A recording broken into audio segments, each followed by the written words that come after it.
Aujourd'hui, ceux qui étaient dans la critique facile et dans la diabolisation sont aujourd'hui sur le banc des accusés et de la pire des manières et sur les mêmes thématiques. L'histoire retiendra. Malgré les annonces et les discours, les mêmes pratiques semblent ne pas encore lâcher. Le nouveau régime, qui malgré les critiques à l'encontre du régime sortant et les grandes déclarations sur la transparence et la vérité, n'est pas pour autant exempt de reproches, notamment dans la gestion des finances publiques pour l'année 2024. Un déficit énorme, un endettement énorme et mal géré avec des conditions extrêmement difficiles qui pèsent sur les finances publiques, des charges de la dette qui avoisinent 1000 milliards, presque le double en une année, en comparaison avec les prévisions de la LFI de 2024.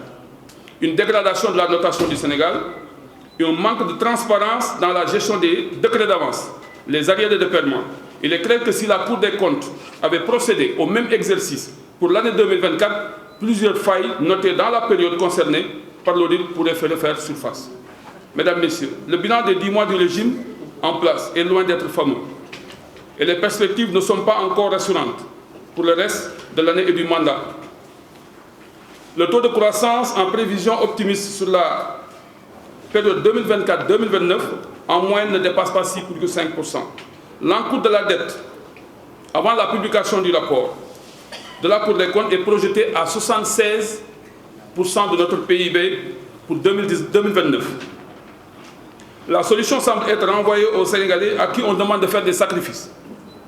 Les mesures annoncées en termes de suppression, de subventions, de rebasing, voire de baisse de salaire et d'élargissement de l'assiette fiscale qui viennent s'ajouter à l'érosion continue du pouvoir d'achat des populations, de hausse continue et vertigineuse des prix des denrées que le Premier ministre semble ignorer, de hausse du taux de chômage et de perte d'emploi, de sous-emploi et de précarité de l'emploi, risque d'aggraver la situation et de mettre les Sénégalais dans une situation extrêmement difficile. C'est pourquoi nous demandons au gouvernement d'envisager d'autres solutions qui mettraient à l'abri les Sénégalais des contre-coups de la crise qui sévit actuellement dans notre pays. L'échec de la relance de l'économie par l'agriculture devrait pousser à envisager d'autres voies et moyens tout en maintenant le soutien pour le monde rural. Les mesures d'austérité annoncées par le gouvernement risquent de faire plus mal et de plomber l'économie.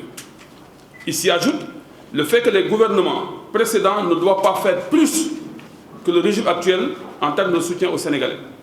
Les difficultés sont faites pour être surmontées.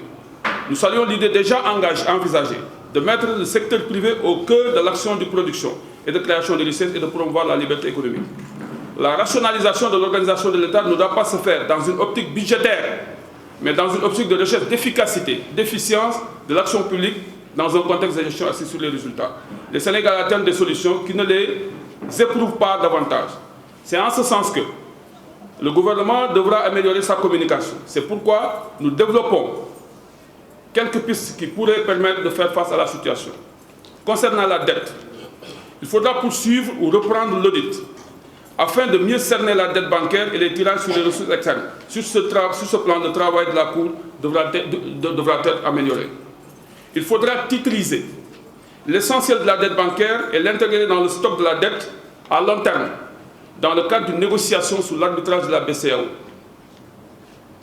Il faudra travailler à extirper l'État de la dette bancaire pour libérer l'espace au profit des entreprises qui souffrent d'une concurrence asphyxiante des États au niveau des banques et au niveau du marché financier régional.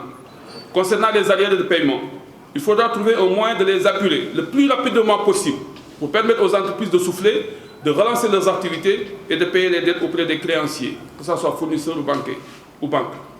Ceci aura un effet réel, positif réel sur l'économie. Concernant la relance de l'économie, il faudra faire confiance au secteur privé et l'accompagner activement. Il faudra soutenir les ménages afin de promouvoir un équilibre entre l'offre et la demande bénéfique à tous les agents économiques. Il faudra renforcer la commande publique dans une optique de faire jouer les effets multiplicateurs de la dépense publique. Il faudra également renforcer le FONGIP et le restructurer pour le destiner essentiellement à garantir les prêts des PME et PMI auprès des banques et institutions financières de crédit pour faciliter leur accès au financement et en volume et à des taux moins élevés. Il faudra également mettre en place un fonds de bonification auprès des institutions de microfinance et le doter de moyens conséquents pour augmenter le volume de financement et faire baisser les taux d'intérêt qui sont très élevés. Concernant la gestion de la trésorerie de l'État et du besoin de financement, il faudra engager tout de suite des réformes qui permettront une meilleure gestion des tensions de trésorerie, de la dette, des surfinancements, des rattachements de crédit et des mécanismes de contrôle de l'audit interne. Tout ce travail